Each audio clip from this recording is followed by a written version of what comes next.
Good morning. This is Dr. Rajesh Mehra, and I am hoping that you're having a good weekend. There's a lot going on in your lives and everybody's lives, and today we are privileged and honored to have in our studios Ms. Donna Hilfiger, a motivational speaker, a life coach.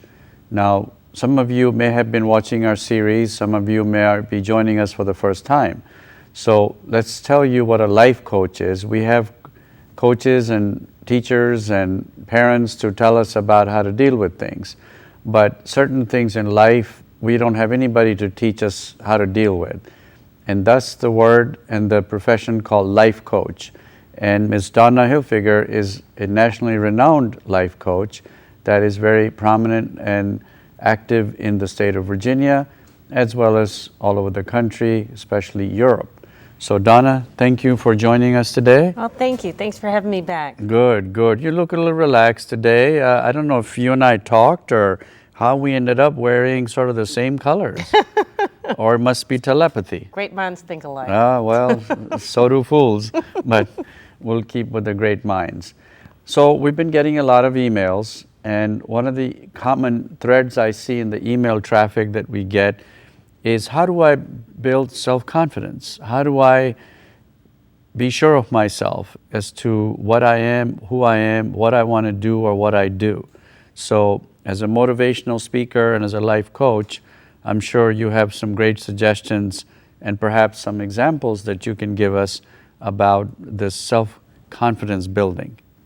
Absolutely. And like you said, I speak all over the world, and the common denominator with most of us is that we feel that we're not enough. Mm-hmm. It's either I'm not good enough, I'm not smart enough, I'm not pretty enough, I'm not qualified enough, I'm not this, I'm not that.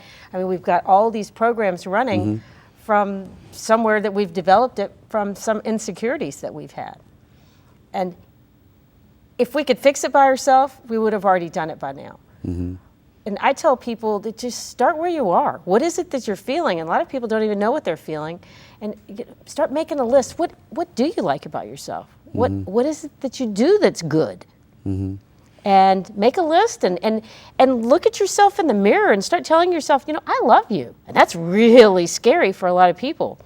I remember Louise Hay years ago, I was doing her mirror work, and it was really scary. The first time I ever looked at myself in my eyes and looked into the mirror, and I was like, I love you. And I was like, who is this person? Mm-hmm. So it's scary, but that's where you have to start somewhere. So the message is get to know yourself. Get to know yourself, and you've got to build yourself up first, because it's, we've all heard it. It's an inside job, and it really is. Mm-hmm. Nobody outside of us can give us what it is that we're seeking inside. Mm-hmm. So if we're seeking love, we've got to love all over ourselves. Mm-hmm. Do things that we feel loved when we do. I mean, go get a massage. Mm-hmm. Whatever it is. If you like ice cream, go treat yourself to an ice cream cone, but don't do it every single day, or then you'll be in your self-esteem about being overweight. That's right. But whatever it is that you're seeking, whether it's fulfillment or happiness or passion, you got to start on the inside. Mm-hmm. And a lot of us believe that we're not enough. I'm not enough posted all over my house. And we're down to 2 kids at home now, but it's still on all the mirrors and all the rooms of my children for when they do come back. It's trying to teach them that they are enough. Exactly. And when you're seeing something over and over and over on a daily basis, it's like I opened the refrigerator this morning and saw I'm enough. And I'm like, I am. Mm-hmm.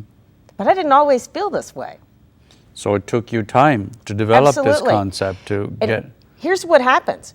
I talk about programs. They're just things that we believe, and we've believed over and over and over long enough. Mm-hmm. It's like, we didn't do this overnight. Therefore, you can't just flip a switch and go, I'm going to be confident. Mm-hmm. I'm going to read a book, and I'm going to go to a seminar, and I'm going to be confident. Because what happens is you're all fired up when you go to a seminar, or you're all fired up when you finish reading this book, or you listen to a motivational CD, and then you go back to life, and life happens to you. Mm-hmm. and you get beat down, and you hear everybody else telling you, their programs, or you sit around the table with friends, and someone starts with a story. Oh, let me tell you about this. You're not going to believe what happened today. And then the next person tries to one-up that person. Oh, no, you think that's bad. Listen to this one. And by the time you get around the table back to you got a pity party going on. So you got to be careful on who you're hanging out with and the situations and the circumstances you're putting yourself in if you're trying to build your self-esteem and self-confidence. Right. Well, give us some more specific examples of perhaps clients that you've worked with or your own family members, or so the audience can relate to what we've been discussing. This lady was in my class, and it was over 100 people on the class. We're on a conference call line, and I said, now, send me your emails that is associated with your Facebook page, and I'll add you to our closed private Facebook group because we were there to support each other every week through the class. And this little voice speaks up, and I don't have a Facebook page. I said, why not? I don't have an email. I'm using my husband's email. And I'm thinking, this energy this lady's running, she's not going to change anything in her life. And she was trying to make money. I was like, there's no way in this world she's going to be successful in this class. And I just said to her, I said, and I say everything with love. It may not sound like it sometimes, but and I say it firm so that they'll get it. Right. I said, guess what? The rules from this moment forward is if you want to be in this class, number one, you have to have your own email. And number two, you have to have your own Facebook page. Well, I don't know how to do that. I said, then find a child, because all children know how to run any electronics and know how to do anything for you. That's right. And finally somebody spoke up in the class and said, I'll help you. Here's my phone number. Boom. I didn't think anything else of it. The next week I started off my call like I always do. And I said, does anybody have any wins that they'd like to share? And I hear this lady, I do. I was like, okay, who is this? And she says her name, and I'm going, it can't be. But there's nobody else in this class out of 100 people with that name. And she said, you're not going to believe what I manifested. And she's telling me how her life had changed in 1 week by getting out of her comfort zone. When we're doing the same thing over and over and over every single day, we're getting the same results over and over and over every single day. And she was used to living her life, just mild and meek and, I can't do this and I can't do that. And I was like, you want to be in this class, you're going to get out of your comfort zone and you're going to go do it. And if you can't do it, you're going to figure out a way to do it. That's a great example, right? What about relationship example, like somebody you may have helped to improve their relationship? Because I know that's one of the things we discussed last episode, or last time we talked about how to improve relationships. Any examples of those? Absolutely. I've worked with people who are on the verge of divorce, and and I would work with them individually, not together, because they want to tell, each wants to tell their story. And the thing is I say, I'm not a marriage counselor. I'm not. But what I am good at is I can tell you exactly what's holding you back in your life. And if you want to be fulfilled and happy and whatever, I can guide you and show you exactly what you need to do that. And then I'll work with the other one. Then it's, okay, now, are you on the same page? Do you want to? And by the time you work with them, it's their brokenness that attracted them in the first place to that space of where they are and why they don't like each other. And a lot of times, what I found in relationships is the things that really excite us about someone and that attract us in the beginning is the things that we usually end up hating about that person. That's an interesting concept. It's been really interesting to see. Yeah. That later on you don't like what it is. Oh, I love. He's so outgoing and so charismatic, and the way he does this and the way he does that. And then 20 years later, I can't stand the way he's always flirting with everybody, and he's doing this and this. It's because of their insecurities that they've developed along the way that's making them hate this about the other person. It's never about the other person. It's always about us. About us. I think that's the take home there, right? Because that person's nature didn't change from day one of marriage to year 10. Exactly. Right? It's that the other spouse became insecure. Exactly. And going back to the person who wrote in about how do I build my self-esteem, the first thing I would say is, where did you lose it? Because you lost it somewhere along the way.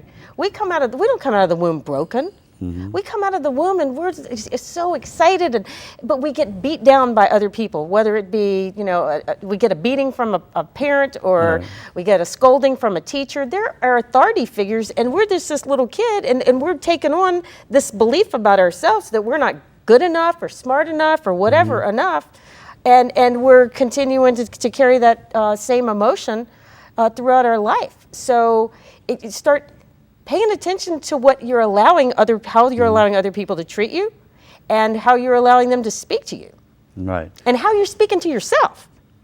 If people would simply pay attention, if you hear nothing else I'm saying today, pay attention to the thoughts that you're thinking, because that's creating the feelings that you're feeling about yourself, that you're feeling about other people, and you're going through your life making decisions based on how you're feeling. Mm-hmm.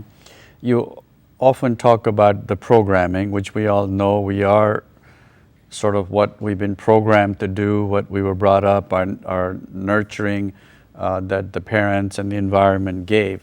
But it is very hard to change that, isn't it? The nurturing part, that we have these programs, much like a computer, that are running through our brain all the time.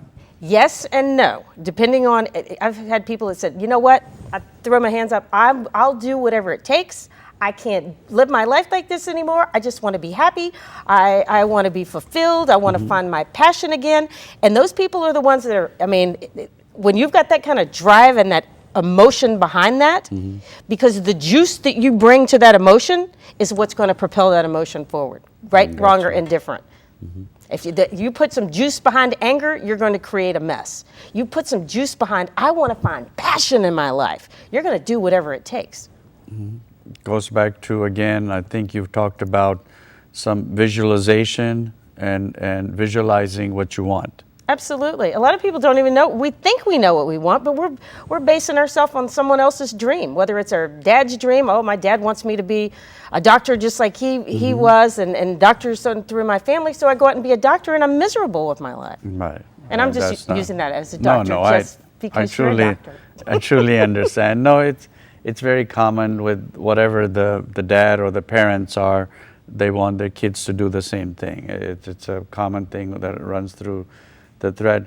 Now, are there any age groups that you work with more? Like, do you work with teenagers or young adults or just adults, or where do you find your most benefit, or where do people find most beneficial in your seminars? I've worked with all different age groups, and I know we've talked about children in a previous segment, and it's like parents always think the kids always think the parents don't know what they're talking about. But it was so funny because I'd hear my kids rolling their eyes, see them rolling their eyes, and hear some of the comments they were making, and then their friends would come in and go, "Oh my gosh, you won't believe what I just manifested," and I'm going, "Manifested? That's my word." So I know it's a rippling effect when you're teaching it and you're living it and you're living by example. It will affect the people around you, so that the kids. So your kids' friends would say that. Oh, absolutely, because you talk with your kids about manifest. So I work with all different age groups of people. Little kids, they don't get it so much. Right. It's not that's kind of hard to do. Even though when you think about it, that's kind of where it starts, but not in the way that you can talk and do all of that, right? It's how you bring up a 4-year-old, 5-year-old about what they're doing. Yes, and let me tell you, my grandson threw himself on the floor one day when I told him no, because I'd never said no. And I looked at him and I said, "You got to bring a lot more than that. I've raised 5 kids." And I walked away, and I didn't bring any energy to his tantrum, and he got up and he ran on about his business. Right. Not paying attention. Exactly. Sometimes it's the energy we bring to the table. Yeah, negative energy. Well, this has been most informative. I know you have a very busy schedule. Hopefully you guys got a lot of benefit out of these last few episodes. Keep those emails coming, questions coming. We'll try and answer them in the next episodes that we do. I hope that you have a great week ahead, and join us again next week on this segment and this series to talk about life and motivational moments. Take care. Thank you, Donna. Thank you so much for having me back.